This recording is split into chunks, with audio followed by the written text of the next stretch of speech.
Hello नमस्कार दोस्तों। स्वागत है हमारे इस यूट्यूब चैनल इंडियन एग्जाम में। दोस्तों, आज हमने रीजनिंग के 15 महत्वपूर्ण क्वेश्चनों को लिए हैं, जो इस टाइप के क्वेश्चन आपको किसी भी कम्पिटिटिव एग्ज़ाम में देखने को मिल सकते हैं। तो दोस्तों, आप लोग वीडियो को अंत तक देखिए और अपने दोस्तों को भी शेयर कर दीजिए, ताकि इससे आप लोगों को लाभ हो सके।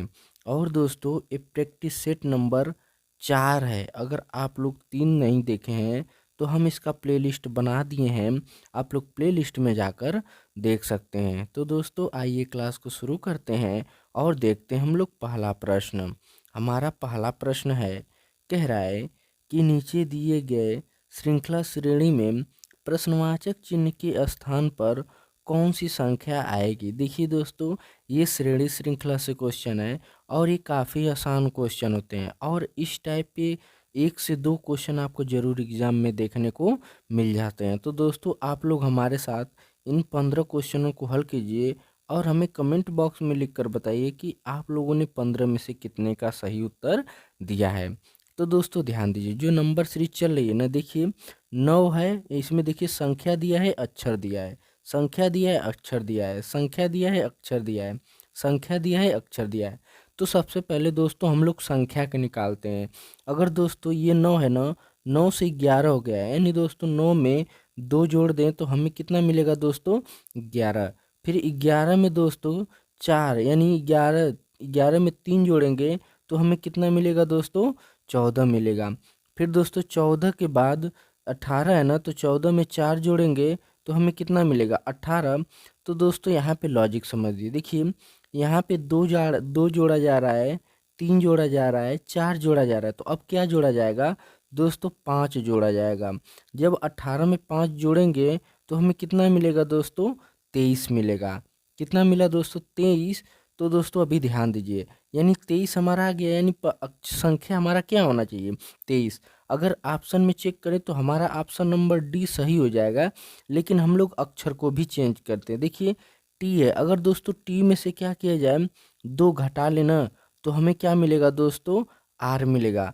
फिर दोस्तों आर में से 2 घटाएंगे ना तो हमें क्या मिलेगा, पी मिलेगा। और दोस्तों पी में से जब 2 घटाएंगे ना हमें एन मिलेगा। अब दोस्तों एन, अब देखिए दोस्तों एन का प्लेस वैल्यू कितना होता है, तो यहाँ से देखिए एन का प्लेस वैल्यू कितना होता है दोस्तों, 14। और 14 में से जब 2 घटाएंगे तो हमें कितना मिलेगा दोस्तों, 12।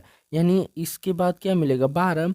12 किसका प्लेस वैल्यू है, तो दोस्तों एल का है। किसका दोस्तों, एल का। यानी हमें कितना मिलना चाहिए, प्रश्नवाचक चिन्ह के स्थान पे 23 यल, यानी 23 यल किस ऑप्शन में है, ऑप्शन नंबर इसका D is the correct answer हो जाएगा। आई होप कि ये प्रश्न भी आप लोग को काफ़ी अच्छे समझ में आ गए होंगे। तो चलिए दोस्तों देख लेते हैं हम लोग अगला प्रश्न। हमारा अगला प्रश्न है, प्रश्न नंबर 2 है, कह रहा है कि नीचे दिए गए विकल्प में से संबंधित शब्द ज्ञात कीजिए। देखिए दोस्तों, ये शब्द एनोलॉजी का क्वेश्चन है, और इस टाइप से 1 से 2 क्वेश्चन आपको जरूर एग्जाम में देखने को मिल जाते हैं। तो दोस्तों ध्यान दीजिए, ऐसे क्वेश्चन जब भी मिले ना, अगर बांग्ला का संबंध ढाका से है तो इटली का संबंध किससे होगा। तो दोस्तों ध्यान दीजिए, इसमें क्या दिया है कि देखिए बांग्ला की राजधानी क्या है। तो दोस्तों ध्यान दीजिए, बांग्ला की राजधानी क्या है दोस्तों, ढाका है। यानी यहाँ पे क्या दिया है दोस्तों, बांग्ला की राजधानी क्या है दोस्तों, ढाका है। तो उसी तरह दोस्तों इटली की राजधानी क्या होगी। तो दोस्तों इसका आंसर आप लोग हमें कमेंट बॉक्स में लिख कर जरूर बताइए, क्योंकि ये बहुत आसान क्वेश्चन है, और ऐसे क्वेश्चन में आप लोग को हर वीडियो में एक क्वेश्चन जरूर कराता हूँ। तो दोस्तों चलिए देख लेते हैं हम लोग अगला प्रश्न। हमारा अगला प्रश्न है, कह रहा है प्रश्न नंबर 3, कह रहा है कि नीचे दिए गए विकल्प में से संबंधित संख्या ज्ञात कीजिए। देखिए दोस्तों, ये शब्द एनोलॉजी का क्वेश्चन है, और ये काफ़ी आसान क्वेश्चन है। ऐसे क्वेश्चन को जब भी कीजिए तो इसमें जो लॉजिक लगी है ना, उस लॉजिक को समझ जाइए, इस क्वेश्चन को आसानी से बना लेंगे अगर लॉजिक समझ जाएंगे। देखिए दिया है दोस्तों 400 है ना, 400 का संबंध 200 से निकालना है। तो दोस्तों पहले इसका संबंध निकालेंगे, जब इसका निकल जाएगा तो हम प्रश्नवाचक चिन्ह के स्थान पे आसानी से निकाल लेंगे। देखिए दिया क्या है, ये 400 है ना, 400 गुणे 1/2 से क्या करें, भाग दे दें। जब इसके काटेंगे तो 2 दूना के 4, तो कितना आ गया दोस्तों, 200। यानी 200 दिया है तो वही 200 है। उसी तरह दोस्तों देखिए जो 1/2 है ना, ये सबके साथ इसमें गुणा करेंगे। अब 248 है, तो दोस्तों जब 248 में 1/2 का जब भाग लगाएंगे तो कितना होगा, गुणा करेंगे तो कितना होगा, 2 एक कम 2 और 2 दूना के 4। यहाँ पे देखिए क्या हो जाएगा दोस्तों, 2 चौको यानी 2 चौको 8 हो जाएगा। यानी दोस्तों क्या होना चाहिए, प्रश्नवाचक चिन्ह के स्थान पर 124 होना चाहिए। उसी तरह दोस्तों इसको भी प्रूफ कर लेते हैं। अब देखिए 256 है। अब जब 256 बटे 1/2 जब इससे काटेंगे तो 2 एक कम 2 1 मिल गया। और देखिए 2 दूना के 4, फिर 2 अट्ठे 16 एक हासिल बचे, 2 अट्ठे 16 यानी कितना मिला 128। तो देखिए दोस्तों यहाँ पे 128 दिया है, लेकिन हमें किसका चाहिए था, प्रश्नवाचक चिन्ह के स्थान पे। प्रश्नवाचक चिन्ह के स्थान पे कितना मिला है 124। अब 124 हमारा किस ऑप्शन में है, ऑप्शन नंबर इसका ए इज द करेक्ट आंसर हो जाएगा। आई होप कि ये प्रश्न भी आप लोग को काफ़ी अच्छे समझ में आ गए होंगे। तो चलिए दोस्तों देख लेते हैं हम लोग अगला प्रश्न। हमारा अगला प्रश्न है, प्रश्न नंबर 4 है। कह रहा है कि नीचे दिए गए विकल्प में से विषम संख्या ज्ञात कीजिए। देखिए दोस्तों जो ये 4 ऑप्शन दिया है ना, इस 4 में से कोई 3 ऑप्शन एक जैसा है और बाकी एक अलग है। तो दोस्तों ध्यान दीजिए, 126 आपका हो गया, 189 हो गया और 217 हो गया। तो दोस्तों ये क्या है ना, 7 से भाज्य हैं। दोस्तों क्या है दोस्तों, ये 7 से भाग है, यानी 7 से ये कट जाएगा। लेकिन 254 है ना दोस्तों, ये 7 से नहीं कटेगा। क्या दोस्तों नहीं कटेगा, तो इसलिए ऑप्शन ए बी और डी ये 7 से भाज्य हैं। तो ये तीनों एक जैसा है, लेकिन ऑप्शन नंबर सी क्या है, एक नहीं है। तो इसलिए इसका सही उत्तर सी इज द करेक्ट आंसर हो जाएगा। आई होप कि ये प्रश्न भी आप लोग को काफ़ी अच्छे समझ में आ गए होंगे। तो चलिए दोस्तों देख लेते हैं हम लोग अगला प्रश्न। हमारा अगला प्रश्न है, प्रश्न नंबर 5 है। कह रहा है कि एक निश्चित कूट भाषा में KNEW को 1493 लिखा जाता है और नेक को 8319 लिखा जाता है, तो उसी कूट भाषा में सी को क्या लिखा जाएगा। देखिए दोस्तों क्या पीछा है, सी, यानी सी को क्या लिखा जाएगा। देखिए दिया है KNEW, इसका कोड क्या है दोस्तों 1493, यही है ना। फिर उसके बाद दोस्तों नेक NECK। अब देखिए नेक का प्लेस वैल्यू, नेक का कोड क्या है दोस्तों 8319। हमसे पूछा क्या है दोस्तों, सी का प्लेस वैल्यू यानी सी का कोड पूछा है ना। तो दोस्तों ध्यान दीजिए, जो ये सी दिया है ना, देखिए सी का कोड इसमें क्या दिया है, एक है। क्या होगा दोस्तों, एक होगा। अब एक हमारा किस ऑप्शन में है, ऑप्शन नंबर इसका ए इज द करेक्ट आंसर हो जाएगा। आई होप कि ये प्रश्न भी आप लोग को काफ़ी अच्छे समझ में आ गए होंगे। तो चलिए दोस्तों देख लेते हैं हम लोग अगला प्रश्न। हमारा अगला प्रश्न है, प्रश्न नंबर 6। कह रहा है कि नीचे दिए गए श्रेणी श्रृंखला में प्रश्नवाचक चिन्ह के स्थान पर कौन सी संख्या आएगी। दोस्तों ध्यान दीजिए, जब भी श्रेणी श्रृंखला का क्वेश्चन आए ना, तो सबसे पहले आप लोग क्या कीजिए कि नंबर सीरीज को देखिए, नंबर सीरीज को पहचान लीजिए कि नंबर सीरीज कैसे चल रही है। दोस्तों देखिए 3 है, 3 के बाद 21, 21 के बाद 57, यानी ये सीरीज बहुत तेज़ी से बढ़ रही है। तो दोस्तों ध्यान दीजिए क्या है, अगर दोस्तों हम 18 में क्या करें कि 18 13 दिया है ना, तो 13 में दोस्तों कितना जोड़ दें। अगर दोस्तों 13 में 18 जोड़ दें तो हमें कितना मिलेगा 21। उसी तरह दोस्तों 21 में कितना जोड़ें कि 57 मिल जाए। तो दोस्तों 21 में अगर 36 ऐड कर देंगे तो हमें क्या मिलेगा 57 मिलेगा। उसी तरह दोस्तों ये 57, अब 57 में कितना जोड़ें कि हमें मिल जाएगा 129। तो दोस्तों 57 में अगर 72 जोड़ देना तो हमें क्या मिलेगा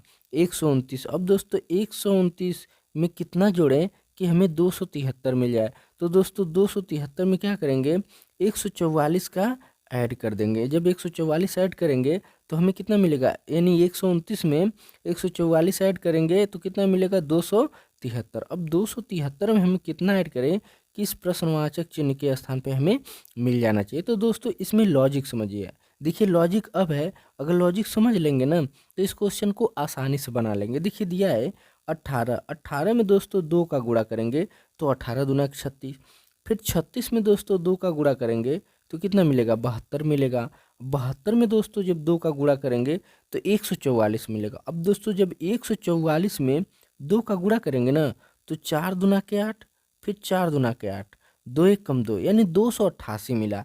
यानी 273 में 288 जब दोस्तों जोड़ेंगे ना तो दोस्तों ध्यान दीजिए 288 फिर क्या है 273 है, यही ना है। तो दोस्तों कितना मिलेगा, तो देखिए क्या है 8 3 11 को 1 हो जाएगा, 8 7 कितना होगा, 8 7 कितना होगा दोस्तों 15, 15 एक हाथ से 6 होगा, 2 2 4 1 5 यानी दोस्तों प्रश्नवाचक चिन्ह के स्थान पे कितना मिलेगा 561 मिलेगा। कितना मिलेगा दोस्तों 561। अब 561 हमारा किस ऑप्शन में है, ऑप्शन नंबर इसका ए इज द करेक्ट आंसर हो जाएगा। आई होप कि ये प्रश्न भी आप लोग को काफ़ी अच्छे समझ में आ गए होंगे।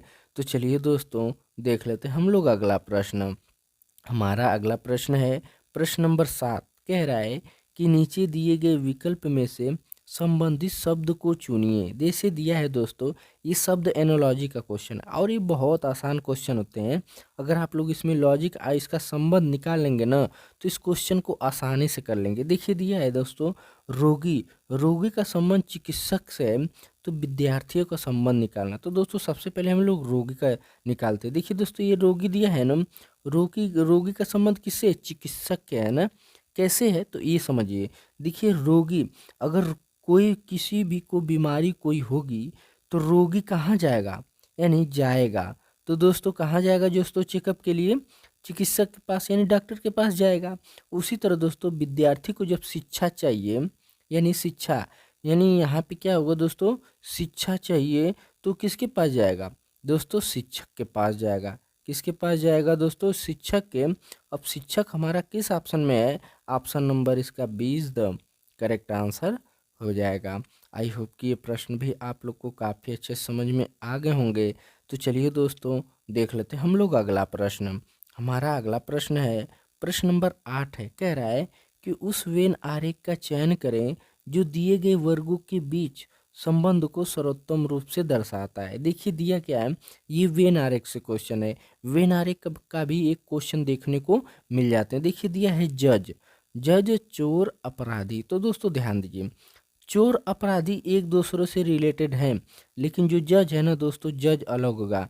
यानी क्या होगा, ये चोर हो गया और चोर में ही क्या आ जाएगा अपराधी, यानी चोर ये क्या हो गया अपराधी। लेकिन जो जज है ना दोस्तों जज अलग आपको मिलेगा। कैसे मिलेगा दोस्तों, अलग मिलेगा।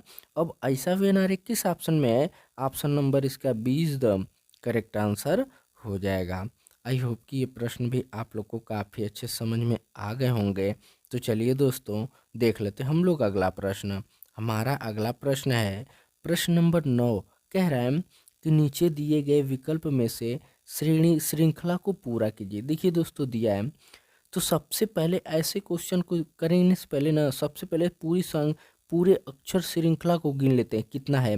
दोस्तों दिया है 1 2 3 4 5 6 7 8 9 10 11 12 13 14 15। तो दोस्तों क्या कीजिए कि इसको 3 3 या 4 4 भाग में तोड़ लेते हैं।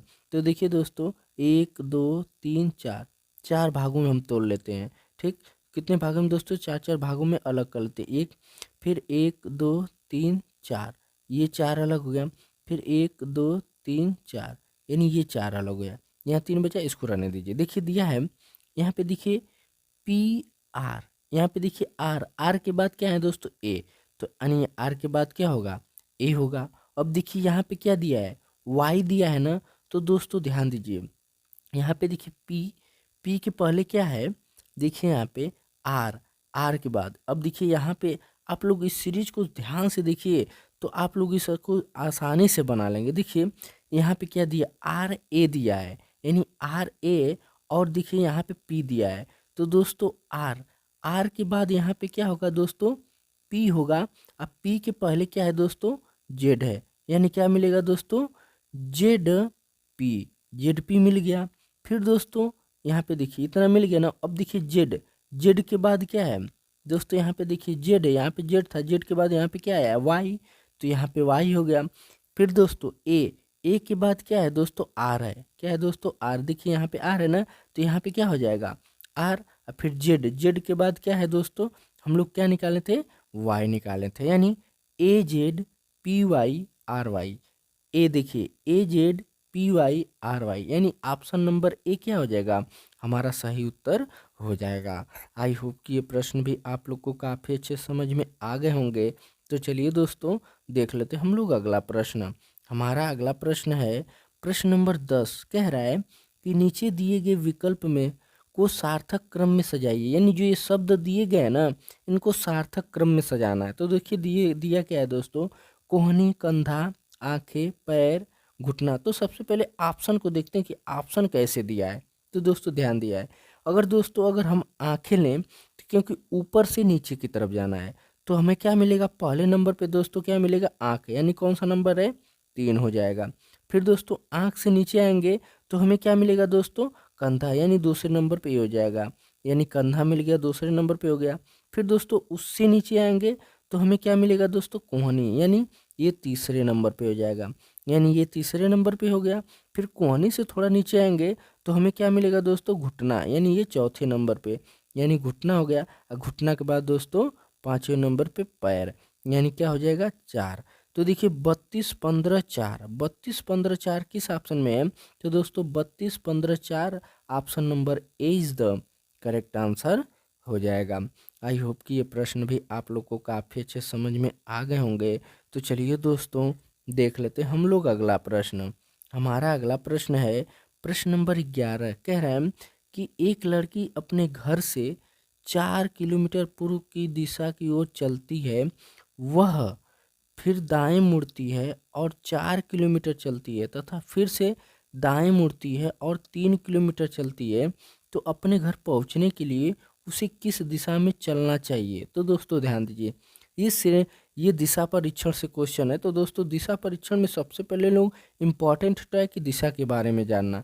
तो देखिए दोस्तों, दिशा के बारे में जब भी जानेंगे तो ऊपर की तरफ दोस्तों हमेशा उत्तर मिलेगा, और इस साइड आपको पूर्व मिलेगा, इधर पश्चिम दोस्तों, और इधर मिलेगा आपको दक्षिण। तो ये दोस्तों ध्यान दीजिए, देखिए क्या है कि एक लड़की अपने घर से 4 किलोमीटर पूर्व की चल रही है, यानी एक लड़की यहाँ पे है जो अपने घर से चली पूर्व की, यानी पूर्व तो इधर ही ना, तो 4 किलोमीटर चली दोस्तों, कितना चाहिए, 4 किलोमीटर।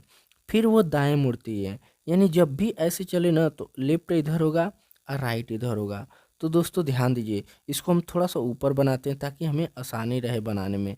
तो दोस्तों ध्यान दीजिए, ये देखिए यहाँ से चली 4 किलोमीटर चली, ठीक। और देखिए 4 किलोमीटर चली, तो जब इधर चलेगी ना तो लेफ्ट इधर होगा दोस्तों, राइट इधर होगा। फिर क्या कह रहा है, वह दाएं मुड़ी, यानी दोस्तों नीचे की ओर आई कितना, 4 किलोमीटर, कितना है, 4 किलोमीटर। लेफ्ट इधर हो गया, राइट इधर हो गया। फिर वह दाएं मुड़ी, यानी दोस्तों फिर वह दाएं मुड़ी, ठीक। वह फिर क्या हुई, दाएं मुड़ी, तो फिर कितना चली दोस्तों, 3 किलोमीटर चली। तो हमसे पूछा गया है ना कि उसको दिशा में अपने घर पहुंचने के लिए किस दिशा में चलना होगा, यानी यही तो है उसका, यहीं पे ये खड़ी है, ये उसका घर है। तो उसे जाने के लिए हमें किस दिशा में जाना होगा दोस्तों, तो उत्तर दिशा में जाना होगा। किस दिशा में दोस्तों, उत्तर दिशा में।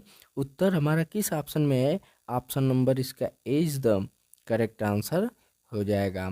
आई होप कि ये प्रश्न भी आप लोग को काफ़ी अच्छे समझ में आ गए होंगे। तो चलिए दोस्तों, देख लेते हैं हम लोग अगला प्रश्न। हमारा अगला प्रश्न है प्रश्न नंबर 12। कह रहा है कि नीचे दिए गए श्रेणी श्रृंखला में प्रश्नवाचक चिन्ह के स्थान पर कौन सी संख्या आएगी। देखिए दोस्तों, ये बहुत आसान क्वेश्चन है, ये श्रेणी श्रृंखला से क्वेश्चन है। तो देखिए दिया है दोस्तों 65 62 56 47 और 35। अब प्रश्नवाचक चिन्ह के स्थान पे निकालना है। तो दोस्तों जब भी आपको ऐसे क्वेश्चन मिले ना, तो इसका लॉजिक समझ जाइए। अगर लॉजिक समझ जाएंगे ना तो इस क्वेश्चन को आसानी से बना लेंगे। देखिए दिया है ये 65 है ना, 65 से 62 हो गया, यानी दोस्तों आप लोग 100% सिक्योर हो गए हैं कि कुछ ना कुछ इसमें से घटेगा। अगर दोस्तों 65 में से दोस्तों 3 घटा दें, जब 3 घटाएंगे तो हमें कितना मिलेगा, 62। अब दोस्तों 62 में से कितना घटा दें कि 56 मिल जाए। दोस्तों 62 में से अगर 6 घटा दें तो हमें कितना मिलेगा, 56 मिलेगा। उसी तरह दोस्तों 56 में से दोस्तों कितना, यानी 56 में से कितना घटाएंगे 47 मिल जाएगा। अगर दोस्तों 56 में से 9 घटाएंगे तो हमें क्या मिलेगा 47। और 47 में से दोस्तों ध्यान दीजिए 47 में से हम लोग कितना ऐड करें, तो दोस्तों यहाँ पे देखिए अगर 12 क्या करें घटा दें तो हमें क्या मिलेगा 35। अब 35 में से दोस्तों अब कितना ऐड करें, तो इसका लॉजिक समझिए। देखिए दिया है 3, यहाँ पे देखिए दोस्तों, अगर दोस्तों यहाँ पे अगर हम लोग करें 3 में 3 जोड़े तो कितना मिलेगा 6। और 6 में दोस्तों जब 3 जोड़ेंगे तो कितना मिलेगा 9। और 9 में दोस्तों 3 जोड़ेंगे तो हमें कितना मिलेगा 12। अब 12 में दोस्तों जब 3 ऐड करेंगे ना तो हमें कितना मिलेगा 15 मिलेगा। कितना मिलेगा दोस्तों 15। इस 35 में से 15 घटा देंगे तो दोस्तों कितना मिल जाएगा, तो देखिए 15 में से 35 घटाएंगे तो कितना मिलेगा, ये 0 हो गया और यहाँ पे 2, यानी कितना होगा दोस्तों 20 होगा। यानी प्रश्नवाचक चिन्ह के स्थान पे क्या बचेगा 20। अब 20 हमारा किस ऑप्शन में है, ऑप्शन नंबर इसका ए इज द करेक्ट आंसर हो जाएगा। आई होप कि ये प्रश्न भी आप लोग को काफ़ी अच्छे समझ में आ गए होंगे। तो चलिए दोस्तों देख लेते हैं हम लोग अगला प्रश्न। हमारा अगला प्रश्न है प्रश्न नंबर 13, कह रहा है कि नीचे दिए गए विकल्प में विषम शब्द ज्ञात कीजिए। देखिए दोस्तों ये काफ़ी आसान क्वेश्चन है, आप लोग वीडियो रोकिए और खुद से इस क्वेश्चन को बनाने का कोशिश कीजिए। देखिए ये 4 ऑप्शन दिए ना, तो इसमें से 3 ऑप्शन एक जैसा है, बाकी एक अलग है। तो दोस्तों ध्यान दीजिए यफ और यू के निकालेंगे ना तो क्या है दोस्तों एफ का अपोजिट है, यानी अपोजिट है दोस्तों, क्या है अपोजिट। उसी तरह दोस्तों बी और वाई का क्या है अपोजिट है, क्या दोस्तों अपोजिट है। उसी तरह दोस्तों यहाँ से देखिए डब्लू और ई, यानी डब्लू और ई का दोस्तों ये देखिए डब्लू का अपोजिट ई नहीं होता है, तो दोस्तों ये अपोजिट नहीं है। उसी तरह दोस्तों एस एस एच का क्या है अपोजिट है दोस्तों, क्या है अपोजिट है। उसी तरह दोस्तों ओ एल का क्या है अपोजिट है, क्या है दोस्तों अपोजिट है। और पी यहाँ पे के दिया है तो इसका भी क्या है अपोजिट है। और आर और आई का क्या है दोस्तों ये भी अपोजिट है, यानी उल्टा है। लेकिन जो डब्लू और ई है ना इसका अपोजिट ये नहीं है, तो इसलिए हमारा सही उत्तर क्या हो जाएगा option number 20 the correct answer हो जाएगा। आई होप कि ये प्रश्न भी आप लोग को काफ़ी अच्छे समझ में आ गए होंगे। तो चलिए दोस्तों देख लेते हैं हम लोग अगला प्रश्न। हमारा अगला प्रश्न है प्रश्न नंबर 14, कह रहा है कि नीचे दिए गए पासे में ई के विपरीत कौन सा अक्षर होगा। दोस्तों क्या पूछा है ई के विपरीत पूछा है। तो दोस्तों ध्यान दीजिए जब भी आपको ऐसे क्वेश्चन मिले ना तो कभी ऐसे मिले कि दो पासे को पकड़िए एक ही संख्या, यानी एक ही अक्षर पकड़िए। अगर मान लीजिए ऑप्शन ए और हम यहाँ पे दूसरे के पासे में ए को लेते हैं तो पकड़कर इसको क्लॉकवाइज लेकर घूम जाइए, इसको भी पकड़िए क्लॉकवाइज लेकर घूम जाइए। तो दोस्तों ए सी डी हो गया, फिर इसमें लेंगे ए ई बी। तो दोस्तों ध्यान दीजिए ये बी है, तो दोस्तों ध्यान दीजिए हमसे क्या पूछा है ई ना, तो दोस्तों ई का विपरीत क्या है सी है, और डी का विपरीत बी का विपरीत क्या है दोस्तों डी है। तो ए बचा ना। अब देखिए ए का विपरीत क्या होगा, तो दोस्तों यहाँ पे आप लोग निकाल लीजिए ए बचा है, तो ए का विपरीत हमसे पूछा नहीं है, हमसे किसका पूछा है ई का पूछा है ना, तो ई विपरीत किसका है दोस्तों सी का है, सी का है। अब सी हमारा किस ऑप्शन में है, ऑप्शन नंबर इसका इज द करेक्ट आंसर हो जाएगा। आई होप कि ये प्रश्न भी आप लोग को काफ़ी अच्छे समझ में आ गए होंगे। तो चलिए दोस्तों देख लेते हैं हम लोग अगला प्रश्न। हमारा अगला प्रश्न है प्रश्न नंबर 15, कह रहा है कि नीचे दिए गए विकल्प में से सम्मिलित आकृति का पहचान कीजिए। देखिए दोस्तों जो ये प्रश्न आकृति दिया है ना, ऐसी आकृति जो ये वाली आकृति है ना किस ऑप्शन में हमको मिल सकता है। तो दोस्तों ध्यान दीजिए अगर हम ऑप्शन नंबर डी को उठाते हैं तो देखिए ये 4 कोना मिल गया, लेकिन ये वाली आकृति मिल रही है दोस्तों, देखिए यहाँ पे ये वाली आकृति मिल रही है, यानी ये नहीं होगा। तो उसी तरह दोस्तों इसमें ढूंढ लेते हैं। अब देखिए अगर ऑप्शन नंबर बी में लेते हैं तो ऐसी आकृति हमें मिल जाएगी, लेकिन ये वाली आकृति नहीं मिलेगी, यानी ऑप्शन नंबर बी भी हमारा सही उत्तर नहीं होगा। उसी तरह दोस्तों ऑप्शन नंबर ए को लेते हैं, देखिए इसमें भी 4 कोने वाला मिल जाएगा, लेकिन ये जो रेखा है इसमें अंदर तक नहीं है, तो यानी ऑप्शन नंबर ए भी हमारा नहीं होगा। तो ऑप्शन नंबर क्या हो जाएगा, option number C is the correct answer हो जाएगा। देखिए दोस्तों यहाँ पे मिल जाएगा, देखिए यहाँ पे देखिए ये वाली आकृति दिया है ना है, फिर यहाँ से हम नीचे आएंगे, इधर गए दोस्तों, यहाँ से ये भी मिलेगा और फिर इधर भी मिलेगा। तो यानी option number C is the correct answer हो जाएगा। आई होप कि ये प्रश्न भी आप लोग को काफ़ी अच्छे समझ में आ गए होंगे। तो दोस्तों मिलेंगे हम आप लोगों से अगली वीडियो में, तब तक के लिए जय हिंद, वंदे मातरम।